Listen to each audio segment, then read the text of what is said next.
ಬಾಬರಿ ಮಸೀದಿ ಧ್ವಂಸ ಪ್ರಕರಣದ ಕೇಸ್ ಹಿಸ್ಟ್ರಿ ಏನು, ಯಾವಾಗ ಇದು ಮಂದಿರ ಅಲ್ಲಿ ನೆಲಸಮ ಆಗಿತ್ತು, ಯಾವಾಗ ಅಲ್ಲಿ ಮಸೀದಿ ಹೇಳ್ತು, ಕೇಸ್ನಲ್ಲಿ ಅಡ್ವಾಣಿ ಸೇರಿದಂತೆ ಇತರ ಮೇಲಿರುವಂತಹ ಆರೋಪಗಳೇನೇನು, ಆರೋಪ ಸಾಬೀತಾದ್ರೆ ಜೈಲಾಗುತ್ತಾ, ಎಷ್ಟು ವರ್ಷ ಜೈಲಾಗುತ್ತೆ, ಮೇಲ್ಮನವಿ ಸಲ್ಲಿಸಬಹುದಾ ಏನಾದರೂ ಬೇರೆ ಬೇರೆ ಈ ಕೋರ್ಟ್ಗಳಲ್ಲಿ.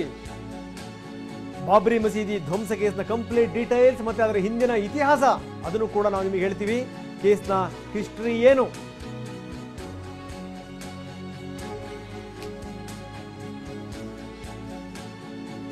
ಕೇಸ್ನಲ್ಲಿ ಅಡ್ವಾಣಿ ಸೇರಿದಂತೆ ಇತರರ ಮೇಲಿರುವಂತಹ ಪ್ರಮುಖವಾದಂತಹ ಆರೋಪಗಳೇನು, ಆರೋಪ ಸಾಬೀತಾದರೆ ಕಾದಿದೆಯಾ ಜೈಲು ಕಂಟಕ ಅಡ್ವಾಣಿಯವರಿಗೆ. ಬಾಬರಿ ಮಸೀದಿ ಧ್ವಂಸ ಕೇಸ್ನ ಕಂಪ್ಲೀಟ್ ಡೀಟೇಲ್ಸ್ ಅನ್ನ ನಾವು ಇವತ್ತು ನಿಮ್ಮ ಮುಂದಿಡ್ತೀವಿ. ಅಂದ್ರೆ ಕೇಸ್ನ ಹಿಸ್ಟ್ರಿ ಏನು, ಅದರ ಹಿಂದಕ್ಕೆ ಹೋಗಿ ಎಲ್ಲಿಂದ ಏನೇನಾಯಿತು, ಯಾವ್ಯಾವ ಘಟನಾವಳಿಗಳು, ಎಲ್ಲದರ ವಿವರಗಳನ್ನು ಕೂಡ ಕೊಡ್ತೀವಿ. ಇದರ ಹಿಸ್ಟ್ರಿ ಏನು ಅದನ್ನು ಕೂಡ ಹೇಳ್ತೀವಿ. ಕೇಸ್ನಲ್ಲಿ ಅಡ್ವಾಣಿ ಸೇರಿದಂತೆ ಇತರರ ಮೇಲಿರುವಂತಹ ಪ್ರಮುಖವಾದಂತಹ ಆರೋಪಗಳೇನೇನು, ಪ್ರಚೋದಿಸಿದರು ಅನ್ನುವಂಥದ್ದು, ಮಸೀದಿ ನೆಲಸಮಕ್ಕೆ ಇವರ ಪ್ರಚೋದನೆಯೇ ಕಾರಣ ಅನ್ನುವಂಥದ್ದು ಎಲ್ಲ ಆರೋಪಗಳನ್ನು ಕೂಡ ಎದುರಿಸ್ತಾ ಇದ್ದಾರೆ. ಸೊ ಹೀಗಾಗಿ ನಿಜಕ್ಕೂ ಇವತ್ತು ಆ ತೀರ್ಪು ಏನು ಬರುತ್ತೆ, ಆ ತೀರ್ಪಿನ ಕಡೆಗೆ ಇಡೀ ದೇಶದ ಚಿತ್ತ ನೆಟ್ಟಿದೆ. 1984 ವಿಶ್ವ ಹಿಂದೂ ಪರಿಷತ್ನಿಂದ ರಾಮ ಜನ್ಮಭೂಮಿಯ ಆಂದೋಲನ ಶುರುವಾಯಿತು. 84 ಅದರ ಹಿಂದೂ ಕೂಡ ನೂರಾರು ಯುದ್ಧಗಳಾಗಿದೆ, ಗಲಾಟೆಗಳಾಗಿದೆ, ದೊಂಬಿಗಳಾಗಿದೆ. 84ರಲ್ಲಿ ವಿಶ್ವ ಹಿಂದೂ ಪರಿಷತ್ನಿಂದ ಈ ರಾಮ ಜನ್ಮಭೂಮಿನಲ್ಲಿ ಮಂದಿರ ಕಟ್ಟಲೇಬೇಕು ಅನ್ನುವಂಥ ಒಂದು ನಿರ್ಧಾರಕ್ಕೆ ಬಂದರು. ಬಾಬರಿ ಮಸೀದಿ ಸ್ಥಳದಲ್ಲಿ ರಾಮ ಮಂದಿರ ಇತ್ತು ಅಂತ ವಿವಾದ ಕೋರ್ಟ್ನಲ್ಲಿರುವಾಗಲೇ ಕರಸೇವಕರಿಂದ ಮಸೀದಿ ಧ್ವಂಸವಾಯಿತು. ವಿವಾದ ಇನ್ನು ಕೋರ್ಟ್ನಲ್ಲಿ ನಡೀತಾ ಇತ್ತು. ಡಿಸೆಂಬರ್ 6, 1992 ದೇಶ ಮರಲಿಕ್ಕೆ ಸಾಧ್ಯವೇ ಇಲ್ಲ ಅಂತ ಒಂದು ದಿನ ಬಾಬರಿ ಮಸೀದಿಯನ್ನ ಕರಸೇವಕರು ಧ್ವಂಸಗೊಳಿಸಿದರು. ಕೇಸ್ನಲ್ಲಿ ಅಡ್ವಾಣಿ ಸೇರಿದಂತೆ 32 ಜನರ ವಿರುದ್ಧ ಕೇಸ್ ದಾಖಲಾಗಿದೆ. ಇದರಲ್ಲಿ ಹಲವಾರು ಜನ ಹೋದರು, ಇನ್ನು ಉಳಿದಂಥವ್ರು 32 ಜನರ ವಿರುದ್ಧ ಕೇಸ್ ದಾಖಲಾಗಿರುವಂಥದ್ದು. ಆ ಕೇಸ್ ನಿರಂತರವಾಗಿ ನಡೀತಾನೆ ಇತ್ತು. 153A ಅಡಿನಲ್ಲಿ ಧರ್ಮಗಳ ಮಧ್ಯೆ ದ್ವೇಷ ಬಿತ್ತಿದಂಥ ಆರೋಪ, 153 153B ರಾಷ್ಟ್ರೀಯ ಐಕ್ಯತೆಗೆ ಧಕ್ಕೆ ತಂದಂಥ ಆರೋಪ, ಈ ಎಲ್ಲ ಆರೋಪಗಳು, ಎಲ್ಲ ಸೆಕ್ಷನ್ಗಳು ಅವ್ರ ಮೇಲೆ ಹಾಕಲಾಗಿದೆ. ಇನ್ನು ಯಾವ್ಯಾವ ಸಂಗತಿಗಳಿದೆ ಅದೆಲ್ಲವನ್ನೂ ಕೂಡ ಕೊಡ್ತಾ ಹೋಗ್ತೀವಿ. ಎಲ್ಲೋ ಒಂದು ಕಡೆಗೆ ಮಧ್ಯದಲ್ಲಿ ಕೇಸ್ ವೀಕ್ ಆಯ್ತು ಅನ್ನುವಂಥ ಮಾತುಗಳು ಕೇಳಿತು. 120B ಕ್ರಿಮಿನಲ್ ಒಳಸಂಚು ನಡೆಸಿದಂಥ ಆರೋಪ. ಈ 120B ಬರಲಿಕ್ಕೆ ಮತ್ತೆ ಸುಪ್ರೀಂ ಕೋರ್ಟ್ ಕಾರಣ. ಸುಪ್ರೀಂ ಕೋರ್ಟ್ ಹೇಳ್ತು ಯಾಕೋ ಈ ಕೇಸ್ ನಿಧಾನ ಆಗ್ತಾ ಇದೆ, ಇದು ಸವಕಲಾಗ್ತಾ ಇದೆ, ಇಲ್ಲ ಈ ಸೆಕ್ಷನ್ ಹಾಕಬೇಕು. ಈ ಸೆಕ್ಷನ್ಗಳ ಅಡಿನಲ್ಲಿ ಆರೋಪ ಸಾಬೀತಾದರೆ ಜೈಲು ಶಿಕ್ಷೆ ಖಚಿತ. ಆದರೆ ಎಷ್ಟು ಮಟ್ಟಿಗೆ ಸಾಬೀತು ಮಾಡುತ್ತೆ ಅನ್ನುವಂಥದ್ದು ವೆರಿ ಇಂಪಾರ್ಟೆಂಟ್ ಸಂಗತಿ. 6 ತಿಂಗಳಿಂದ 5 ವರ್ಷದವರೆಗೆ ಜೈಲಾಗುವಂಥ ಸಾಧ್ಯತೆ ಇದೆ.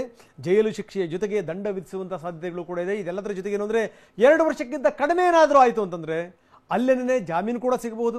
ಅಥವಾ 2 ವರ್ಷದಿಂದ 5 ವರ್ಷ 6 ವರ್ಷ ತನಕ ಏನಾದರೂ ಶಿಕ್ಷೆ ಆಯಿತು ಅಂತಂತಂದರೆ ನಂತರ ಹೈಕೋರ್ಟ್ನಲ್ಲಿ ಇವರು ಮೇಲ್ಮನವಿ ಸಲ್ಲಿಸಲಿಕ್ಕೆ ಅವಕಾಶ ಇದೆ.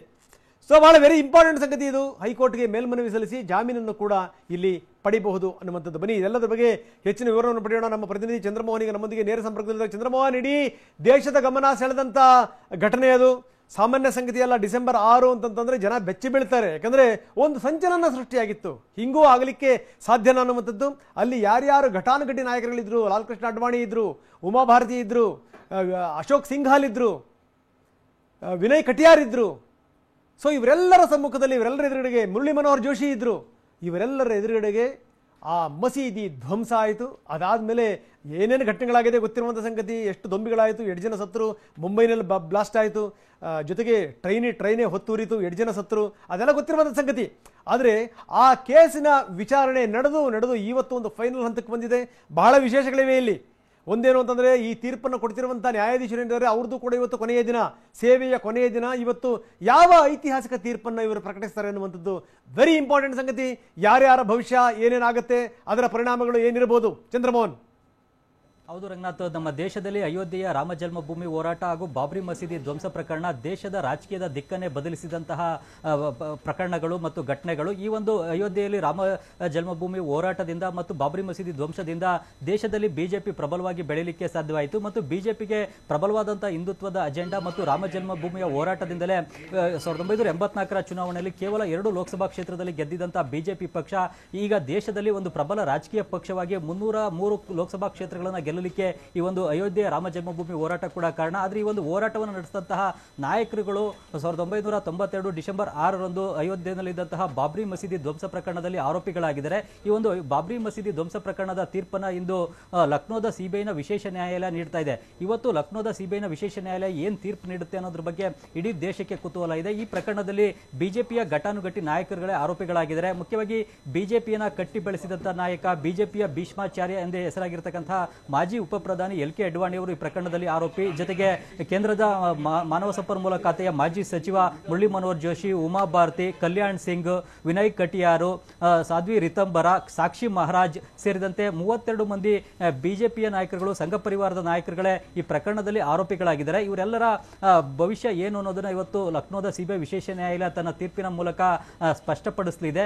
ಈ ತೀರ್ಪು ಏನಾಗುತ್ತೆ ಅನ್ನೋದೇ ಈಗ ಸಾಕಷ್ಟು ಕುತೂಹಲಕ್ಕೆ ಕಾರಣ ಆಗಿರತಕ್ಕಂಥ ವಿಚಾರ. ಮುಖ್ಯವಾಗಿ ಈಗ ಸಿಬಿಐ ಇವರ ವಿರುದ್ಧ ತನಿಖೆಯನ್ನು ನಡೆಸಿತ್ತು, ಕೋರ್ಟ್ಗೆ ಚಾರ್ಜ್ ಶೀಟ್ ಅನ್ನು ಸಲ್ಲಿಸಿತ್ತು ಮತ್ತು ಸುಪ್ರೀಂ ಕೋರ್ಟ್ನ ನಿರ್ದೇಶನದ ಮೇರೆಗೆ ಸಿಬಿಐ ವಿಶೇಷ ನ್ಯಾಯಾಲಯ ರಚನೆಯಾಗಿ ವಿಚಾರಣೆಯನ್ನು ನಡೆಸಿದೆ. ಸಿಬಿಐ ವಿಶೇಷ ನ್ಯಾಯಾಲಯದ ವಿಚಾರಣೆಯನ್ನ ಕಾಲಮಿತಿಯಲ್ಲಿ ಪೂರ್ಣಗೊಳಿಸಬೇಕು ಅಂತೇಳಿ ಸುಪ್ರೀಂ ಕೋರ್ಟ್ ನಿರ್ದೇಶನವನ್ನು ನೀಡಿತ್ತು. ಈ ವಿಶೇಷ ನ್ಯಾಯಾಲಯದ ನ್ಯಾಯಾಧೀಶ SK ಯಾದವ್ ಅವರು ಸೇವಾವಧಿ ಹಿಂದೆನೇ ಮುಗ್ದೋಗಿತ್ತು, ಅವರು ನಿವೃತ್ತಿ ಆಗಬೇಕಾಗಿತ್ತು. ಆದರೆ ಅವರು ನಿವೃತ್ತಿಯನ್ನು ಆದ್ರೆ ಬೇರೊಬ್ಬ ನ್ಯಾಯಮೂರ್ತಿಯನ್ನು ಈ ಪ್ರಕರಣದ ವಿಚಾರಣೆಗೆ ನೇಮಿಸಬೇಕಾಗುತ್ತೆ. ಇದರಿಂದಾಗಿ ಪ್ರಕರಣದ ವಿಚಾರಣೆಯನ್ನ ಮತ್ತೆ ಹೊಸದಾಗಿ ನಡೆಸಬೇಕಾಗುತ್ತೆ. ಇದರಿಂದಾಗಿ ಹೆಚ್ಚಿನ ಕಾಲಾವಕಾಶವನ್ನು ತೆಗೆದುಕೊಳ್ಳುತ್ತೆ ಅನ್ನೋ ಕಾರಣದಿಂದ ಈ ಪ್ರಕರಣದ ವಿಚಾರಣೆ ಬೇಗ ಮುಗಿಬೇಕು, ತೀರ್ಪು ಬೇಗ ಬರಬೇಕು ಅನ್ನೋ ಒಂದು ಕಾಳಜಿಯಿಂದ ಸುಪ್ರೀಂ ಕೋರ್ಟ್ ಜಡ್ಜಿ SK ಯಾದವ್ ಅವರ ಸೇವಾವಧಿಯನ್ನು ವಿಸ್ತರಣೆಯನ್ನು ಮಾಡಿತು ಮತ್ತು ಅವ್ರಿಗೆ 4 ಬಾರಿ ಕೋರ್ಟ್ನ ವಿಚಾರಣೆಯನ್ನು ಪೂರ್ಣಗೊಳಿಸಲಿಕ್ಕೆ ಕಾಲಾವಧಿಯನ್ನು ಕೂಡ ವಿಸ್ತರಣೆಯನ್ನು ಮಾಡಿತು. ಹೀಗಾಗಿ ಕಳೆದ ತಿಂಗಳ 30ನೇ ತಾರೀಕಿನೇ ಜಡ್ಜ್ SK ಯಾದವ್ ಅವರು ತಮ್ಮ ವಿಚಾರಣೆಯನ್ನು ಪೂರ್ಣಗೊಳಿಸಿದರೆ ಸೆಪ್ಟೆಂಬರ್ 30ರ ಒಳಗಾಗಿನೇ ತೀರ್ಪನ್ನು ನೀಡಬೇಕು ಅಂತೇಳಿ ಸುಪ್ರೀಂ ಕೋರ್ಟ್ ಕಾಲಮಿತಿಯನ್ನು ವಿಧಿಸಿತ್ತು. ಹಾಗಾಗಿ ಇವತ್ತು ಅಂತಿಮ ದಿನವಾದಂತಹ ಇವತ್ತು ಜಡ್ಜ್ SK ಯಾದವ್ ಅವರು ತೀರ್ಪನ್ನು ಪ್ರಕಟಿಸಲಿದ್ದಾರೆ.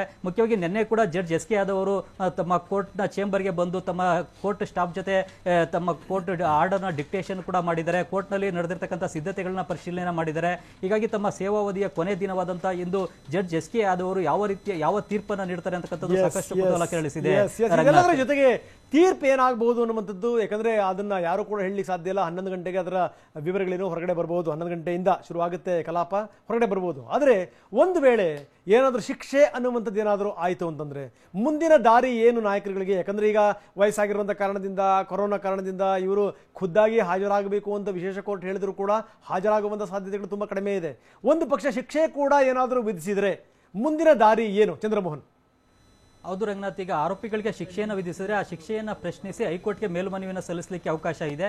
ಒಂದು ವೇಳೆ ಏನಾದರೂ ಕೂಡ ಗರಿಷ್ಠ 5 ವರ್ಷದ ಜೈಲು ಶಿಕ್ಷೆಯನ್ನು ವಿಧಿಸಿದ್ರೆ ಆರೋಪಿಗಳು ಹೈಕೋರ್ಟ್ಗೆ ಮೇಲ್ಮನವಿಯನ್ನು ಸಲ್ಲಿಸಿ ಜಾಮೀನನ್ನು ಪಡ್ಕೋಬಹುದು. ಒಂದು ವೇಳೆ ಏನಾದರೂ ಕೂಡ 6 ತಿಂಗಳು 1 ವರ್ಷದಷ್ಟು ಕಡಿಮೆ ಜೈಲು ಶಿಕ್ಷೆಯನ್ನು ವಿಧಿಸಿದ್ರೆ ಕೆಳ ನ್ಯಾಯಾಲಯದಲ್ಲೇ ಜಾಮೀನನ್ನು ಮಂಜೂರು ಮಾಡುವಂತೆ ಮನವಿಯನ್ನು ಮಾಡ್ಕೊಳ್ಬಹುದು. ಮುಖ್ಯವಾಗಿ ಆರೋಪಿಗಳಲ್ಲಿ ಈಗ ಅಡ್ವಾಣಿ, ಮುರಳಿ ಮನೋಹರ್ ಜೋಶಿ, ಉಮಾ ಭಾರತಿ ಅಂತ ನಾಯಕರಿಗೆ ವಯಸ್ಸಾಗಿದೆ ಮತ್ತು ಅನಾರೋಗ್ಯದ ಸಮಸ್ಯೆಗಳು ಕೂಡ ಕಾಡ್ತಾ ಇವೆ. ಕೆಲವು ನಾಯಕರಿಗೆ ಕರೋನಾದ ಪಾಸಿಟಿವ್ ಸಮಸ್ಯೆ ಕೂಡ ಇದೆ. ಈ ಎಲ್ಲ ಕಾರಣಗಳಿಗೆ ಜಾಮೀನನ್ನು ನೀಡಿ ಅಂತೇಳಿ ಕೋರ್ಟ್ಗೆ ಮನವಿಯನ್ನು ಸಲ್ಲಿಸಿ ಜಾಮೀನನ್ನು ಪಡ್ಕೊಳ್ಬಹುದು. ದಂಡವನ್ನು ವಿಧಿಸಿದ್ರೆ ದಂಡವನ್ನು ಪಾವತಿಯನ್ನು ಮಾಡಬಹುದು. ಈಗ ಮುಖ್ಯವಾಗಿ ಆರೋಪಿಗಳ ವಿರುದ್ಧ IPC section 153A, 153B, IPC section 505 ಜೊತೆಗೆ 120B ನಡಿ ಆರೋಪವನ್ನು ಹೊರಿಸಲಾಗಿದೆ. ಈ ಸೆಕ್ಷನ್ಗಳಡಿ ಆರೋಪ ಸಾಬೀತಾದ್ರೆ ಕನಿಷ್ಠ 6 ತಿಂಗಳಿಂದ ಗರಿಷ್ಠ 5 ವರ್ಷದವರೆಗೂ ಕೂಡ ಜೈಲು ಶಿಕ್ಷೆಯನ್ನು ವಿಧಿಸಲಿಕ್ಕೆ ಅವಕಾಶ ಇದೆ. ಜೊತೆಗೆ ಜೈಲು ಶಿಕ್ಷೆಯನ್ನು ವಿಧಿಸದೆ ಬರೀ ದಂಡವನ್ನಷ್ಟೇ ವಿಧಿಸಲಿಕ್ಕೂ ಕೂಡ ಅವಕಾಶ ಇದೆ. ಹೀಗಾಗಿ ಕೋರ್ಟ್ ಯಾವ ತೀರ್ಪನ್ನು ನೀಡುತ್ತೆ ಅನ್ನೋದನ್ನ ಈಗ ಕಾದು ನೋಡಬೇಕಾಗಿದೆ. ಒಂದು ವೇಳೆ ದಂಡವನ್ನು ವಿಧಿಸಿದ್ರೆ ದಂಡ ಪಾವತಿ ಮಾಡಬಹುದು, ಅಥವಾ ಜೈಲು ಶಿಕ್ಷೆಯನ್ನು ವಿಧಿಸಿದ್ರೆ ಜೈಲಿಗೆ ಹೋಗೋ ಬದಲು ಜಾಮೀನನ್ನು ಪಡ್ಕೊಳ್ಳಿಕ್ಕೂ ಕೂಡ ಪ್ರಯತ್ನ ಮಾಡಬಹುದು. ಆದ್ರೆ ಈಗಾಗಲೇ ಉಮಾ ಭಾರತಿ ಅಂತ ನಾಯಕರು ನಾನು ಯಾವುದೇ ಕಾರಣಕ್ಕೂ ಕೂಡ ಜಾಮೀನನ್ನು ಪಡ್ಕೊಳ್ಳೋದಿಲ್ಲ, ಅಯೋಧ್ಯೆಯ ರಾಮ ಜನ್ಮಭೂಮಿ ಹೋರಾಟದಲ್ಲಿ ಭಾಗಿಯಾಗಿದ್ದಕ್ಕೆ ನನಗೆ ಹೆಮ್ಮೆ ಇದೆ, ಜಾಮೀನನ್ನು ಪಡ್ಕೊಳ್ಳೋಕ್ಕಿಂತ ನಾನು ನೇಣಿಗೇರಲಿಕ್ಕೆ ಬಯಸ್ತೀನಿ ಅಂತೇಳಿ JP ನಡ್ಡಾ ಅವರಿಗೆ ಉಮಾ ಭಾರತಿ ಅವರು ಪತ್ರವನ್ನು ಬರೆದಿದ್ದಾರೆ. ಮತ್ತು ಅಯೋಧ್ಯೆ ಹೋರಾಟದಲ್ಲಿ ಭಾಗಿಯಾಗಿದ್ದಕ್ಕೆ ನನಗೆ ಸಾಕಷ್ಟು ಹೆಮ್ಮೆ, ಸಂತೋಷ ಇದೆ, ನಾನು ಜಾಮೀನನ್ನು ಪಡ್ಕೊಳ್ಳೋದಿಲ್ಲ ಅಂತ ಹೇಳಿದ್ದಾರೆ. ಇನ್ನು ಕೆಲವು ನಾಯಕರು ಈ ಪ್ರಕರಣದಲ್ಲಿ ನಾವು ಖುಲಾಸೆ ಆಗ್ಬೋದು ಅನ್ನತಕ್ಕಂತಹ ವಿಶ್ವಾಸವನ್ನು ವ್ಯಕ್ತಪಡಿಸ್ತಾ ಇದ್ದಾರೆ. ಆದ್ರೆ ಇಲ್ಲಿ ಆರೋಪಿಗಳ ವಿರುದ್ಧ ಸಿಬಿಐ ಸುಮಾರು 350 ಮಂದಿ ಸಾಕ್ಷಿಗಳನ್ನ ಕೋರ್ಟ್ಗೆ ಹಾಜರುಪಡಿಸಿದೆ. ಆದ್ರೆ ಅಡ್ವಾಣಿ ಅವರ ಪರವಾಗಿ ಒಬ್ಬ ಸಾಕ್ಷಿಯನ್ನು ಕೂಡ ಕೋರ್ಟ್ಗೆ ನಾವು ಹಾಜರುಪಡಿಸಲಿಕ್ಕೆ ಸಾಧ್ಯವಾಗಿಲ್ಲ ಅಂತೇಳಿ ಅಡ್ವಾಣಿ ಪರ ವಕೀಲ KK ಮಿಶ್ರಾ ಅವರು ಹೇಳಿದ್ದಾರೆ. ಯಾಕೆಂದ್ರೆ 1992ರಲ್ಲಿ ಗಲಭೆ ನಡೆದಂತಹ ಸಂದರ್ಭದಲ್ಲಿ ಸ್ಥಳದಲ್ಲಿದ್ದಂತಹ ವ್ಯಕ್ತಿಗಳು ಯಾರು ಕೂಡ ನಮ್ಗೆ ಸಿಗ್ಲಿಲ್ಲ. ಹೀಗಾಗಿ ಅಡ್ವಾಣಿ ಪರವಾದಂತಹ ವ್ಯಕ್ತಿಗಳನ್ನ ಸಾಕ್ಷಿಗಳಾಗಿ ನಾವು ಕೋರ್ಟ್ಗೆ ಹಾಜರುಪಡಿಸಲಿಕ್ಕೆ ಸಾಧ್ಯವಾಗಿಲ್ಲ ಅಂತ ಹೇಳಿದ್ದಾರೆ. ಆದ್ರೆ ಅಡ್ವಾಣಿ ಅವರು ತಮ್ಮ ವಿರುದ್ಧದ ಎಲ್ಲಾ ಆರೋಪಗಳನ್ನ ನಿರಾಕರಿಸಿದ್ದಾರೆ.